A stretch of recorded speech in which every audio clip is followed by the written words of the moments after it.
आज जिस तरह हम आगे बढ़ रहे हैं, इसी तरह बाबा साहब के नाम की चर्चा देश भर में हो रही है। सभी पार्टियां बाबा साहब का नाम ले रही है, संविधान की बात कर रही है। तो अच्छी बात है कि बाबा साहब अम्बेडकर के सभी जाति वर्ग के थे और हर पार्टी बाबा साहब का नाम ले रही है। इसका हमें बहुत बड़ा गर्व है। सबने बाबा साहब का नाम लेना चाहिए। मेरा संकल्प है कि आने वाले 5 सालों के अंदर रिपब्लिकन पार्टी नेशनल पार्टी के दर्जा लेकर 5वें स्थान पर जा सकती है। उसके लिए हमारा प्रयत्न जारी रहेगा। और अभी जो 5 राज्यों के चुनाव अनाउंस हुए हैं, उसमें मतलब वेस्ट बंगाल है, असम है, तमिलनाडु है, केरल है, पांडिचेरी है, 5 राज्यों के चुनाव है। इसमें रिपब्लिकन पार्टी सोच रही है कि हमें क्या सीटें लड़नी है या नहीं लड़नी है, या कुछ सीटों पर हम चुनाव लड़ने के बारे में विचार करेंगे और कुछ राज्यों में बीजेपी का समर्थन करने का निर्णय हमारा हो सकता है। अभी हमारी जनरल कमेटी में बातचीत हो रही है, उसके बाद हमारा निर्णय हो जाएगा। लेकिन आज संजय सिन्हा जी पार्टी में आने से रिपब्लिकन पार्टी को ताकत मिली है। पवन गुप्ता जी पूरे राज्य में घूम कर अभी जो 75 जिले यहाँ है, अभी तक तो जो 75 जिले उसमें से 75 जिलों में से 65 जिलों में हमारी कमेटी है। और हमारी कोशिश जारी है कि आने वाले लोकल बॉडी के चुनाव में हम कुछ कैंडिडेट खड़ा करेंगे और आने वाले 27 के चुनाव में रिपब्लिकन पार्टी बीजेपी के साथ अलाइनमेंट करके हम कुछ सीटें लड़ना चाहते हैं। आदरणीय मायावती जी का जनाधार रुका जा रहा है। माननीय कांचीराम जी ने बहुत कष्ट था बहुजन समाज पार्टी को बाबा साहब अम्बेडकर जी के नाम पर सारे देश में खड़ा करने का काम किया था। और सबसे बड़ी सफलता माननीय कांचीराम जी को उत्तर प्रदेश में मिली। उसका कारण यह है कि उत्तर प्रदेश में 22-23% दलित वोट है।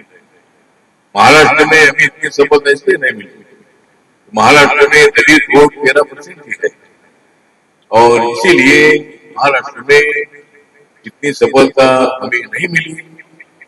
लेकिन माननीय कांचीराम जी ने दलित, ओबीसी और माइनॉरिटी इनको शुरू में इकट्ठा करने का काम किया और बाद में ब्राह्मण है, बनिया है, ठाकुर है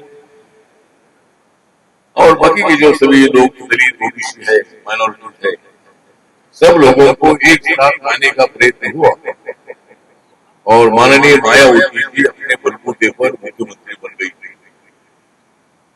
माननीय मायावती जी को 3 बार मुख्यमंत्री बनने का मौका मिला। इसका कारण ये था कि बीएसपी को मेजॉरिटी तो नहीं मिली थी, लेकिन भारतीय जनता पार्टी ने 3 बार सत्ता के बाहर रहकर मायावती को मुख्यमंत्री बनाने का निर्णय लिया था और बीजेपी के सपोर्ट से मायावती 3 बार मुख्यमंत्री बन गई थी। तो हमारे लिए अच्छी बात है कि हमारे समाज की एक हमारी 3-4 बार उत्तर प्रदेश में मुख्यमंत्री रही है।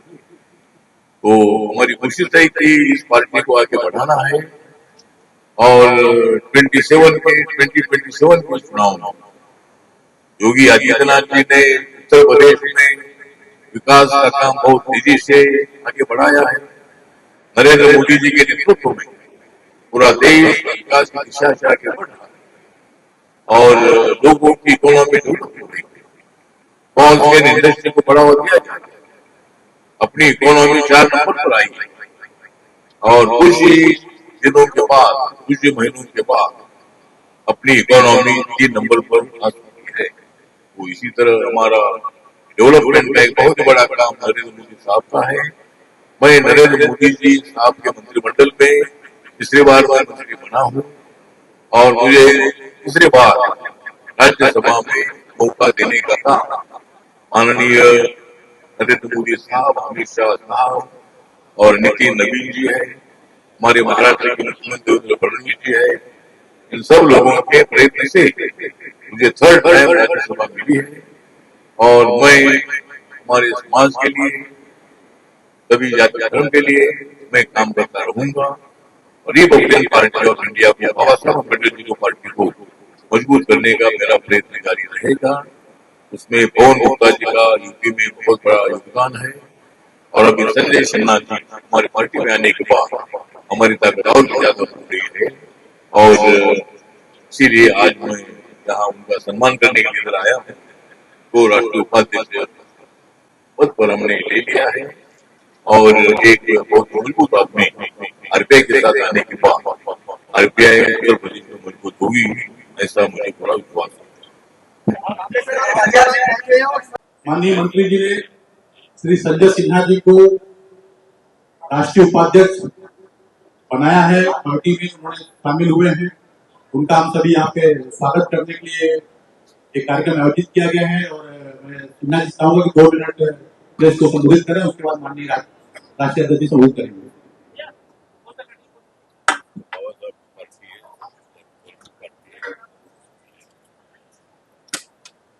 मेरे सभी प्यारे प्रेस बंधुओं, माननीय मंत्री अठावले जी, हमारे प्रदेश अध्यक्ष पवन गुप्ता जी,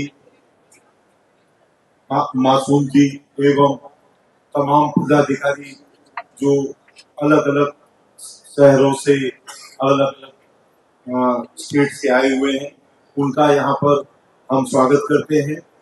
हम शुद्ध रूप से समाज सेवी हैं और व्यापारी भी हैं और सिर्फ हम इस पार्टी में जुड़े हैं बाबा साहब के विचारों को देखते हुए। और हमारे माननीय मंत्री जी इतने सरल इंसान हैं जो हमेशा रात में 12 बजे भी किसी के लिए खड़े हो जाते हैं। तो हमको लगा, हमको एक प्रेरणा आई कि हम मंत्री जी के साथ जुड़े, पार्टी के साथ जुड़े और पार्टी जो भी जिम्मेदारी हमें देगी देश में, प्रदेश में और जहां भी देगी, हम बड़ी निष्ठा और ईमानदारी के साथ पार्टी की सेवा करेंगे और एक मामूली कार्यकर्ता के रूप में अपना जो भी होगा वो अपना समय, अपना जो आदेश होगा उसे हम पूरा करेंगे। आज का दिन मेरे लिए त्योहार का दिन है जो रिपब्लिक पार्टी ने हमें इतनी बड़ी जिम्मेदारी दी है और हम पूरी ईमानदारी के साथ इस जिम्मेदारी का निर्वहन करेंगे। धन्यवाद माननीय जी। मैं रिपब्लिकन पार्टी ऑफ इंडिया अध्यक्ष पवन कुमार गुप्ता, इस प्रेस वार्ता में आए हुए सभी पत्रकार बंधुओं का मैं रिपब्लिकन पार्टी ऑफ तरफ से सभी को धन्यवाद करता हूँ, सभी को नमस्कार करता हूँ। साथियों, आज जो प्रेस वार्ता है पत्रकार बंधुओं से रिपब्लिकन पार्टी ऑफ इंडिया के राष्ट्रीय अध्यक्ष केंद्रीय मंत्री भारत सरकार श्री रामदास अठावले जी आपके प्रेस वार्ता करेंगे, जो करेंगे। आज हमारे साथ में इस प्रेस वार्ता में श्री संजय सिन्हा जी, जिन्होंने रिपब्लिकन पार्टी ऑफ इंडिया को ज्वाइन किया, उनको राष्ट्रीय उपाध्यक्ष बनाया गया, हमारे साथ उपस्थित है। इसी के साथ में श्री किशोर मासूम जी उपस्थित हैं जो आरपीआई के नेता हैं। हमारे साथ में विनोद कुमार जी हैं, विनोद कुमार सागर एडवोकेट जो प्रदेश उपाध्यक्ष हैं।